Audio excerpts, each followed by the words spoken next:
Bonjour. Dans cette vidéo, je vais t'expliquer comment calculer une longueur dans un triangle rectangle en utilisant la trigonométrie.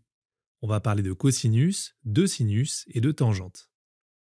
Pour ça, on va faire ensemble un exemple pour bien te montrer la méthode à suivre, comment utiliser ta calculatrice, puis je te proposerai ensuite un exercice pour pouvoir t'entraîner et vérifier que tu as bien compris.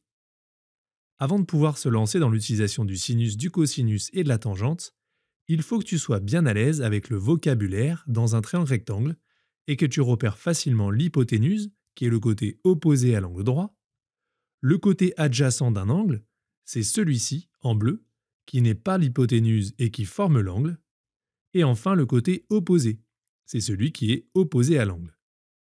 Je te laisse ici ce rappel, ce petit point de révision, pour pouvoir t'aider à bien te repérer pour pouvoir utiliser ces relations trigonométriques. Dans un triangle rectangle, comme celui qu'on a ici, il existe des relations entre les différents côtés et le sinus, le cosinus et la tangente des angles aigus. On peut facilement les retenir avec des moyens mnémotechniques qu'on a dû te présenter en classe, comme soche cache-toi ou casse-toi. Tu utilises celui que tu préfères pour retenir ces différentes relations. Ici, je vais te montrer comment utiliser ces relations pour pouvoir calculer une longueur. C'est un savoir-faire dont tu vas souvent avoir besoin dans des exercices. Pour ça, la première chose à faire, c'est de bien analyser l'exercice pour déterminer laquelle des trois relations doit-on utiliser pour calculer ce qu'on cherche. C'est pas forcément évident au premier coup d'œil de le deviner, mais tu vas voir qu'on peut facilement le retrouver. Pour ça, je te conseille de raisonner à partir de là, de ces initiales, soche cache-toi, par exemple au brouillon. Et on va venir souligner d'abord ce qu'on connaît dans l'exercice. Donc ici, on connaît la longueur AC égale à 4 cm, c'est-à-dire l'hypoténuse.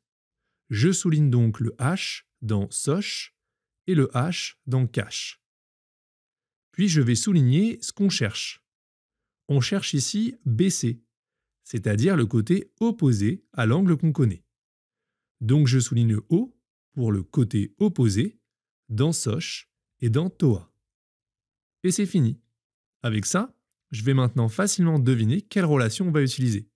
C'est tout simplement celle dans laquelle je retrouve à la fois le côté qu'on cherche et celui qu'on connaît. C'est finalement celle dans laquelle j'ai souligné deux lettres. Ici, on va donc utiliser le sinus de l'angle pour déterminer la longueur BC. Maintenant que j'ai trouvé ça, je peux commencer ma rédaction, en rappelant bien qu'on est dans un triangle rectangle pour pouvoir utiliser ces relations. Le triangle ABC, rectangle en B. Le sinus de l'angle BAC est égal au côté opposé, donc BC, divisé par l'hypoténuse, AC. Ce qu'on cherche ici, c'est la valeur de BC. Il faut donc maintenant l'isoler, c'est-à-dire exprimer BC égale quelque chose, seul d'un côté du signe égal. Pour ça, je peux utiliser le produit en croix. Et si c'est plus simple pour toi, tu peux réécrire cette égalité avec divisé par 1 sous le sinus, à gauche, c'est bien la même chose, pour t'aider à l'appliquer. BC fois 1, donc BC, est égal à sinus BAC multiplié par AC. On connaît bien la valeur de l'angle BAC, 50 degrés, et on a la longueur AC, 4 cm. On n'a plus qu'à effectuer le calcul avec une calculatrice. Mais pour ça, n'oublie pas de vérifier que ta calculatrice est bien en degrés. C'est en général visible sur l'écran. Par exemple ici, sur ce modèle, il est écrit D pour indiquer qu'on est bien en degrés.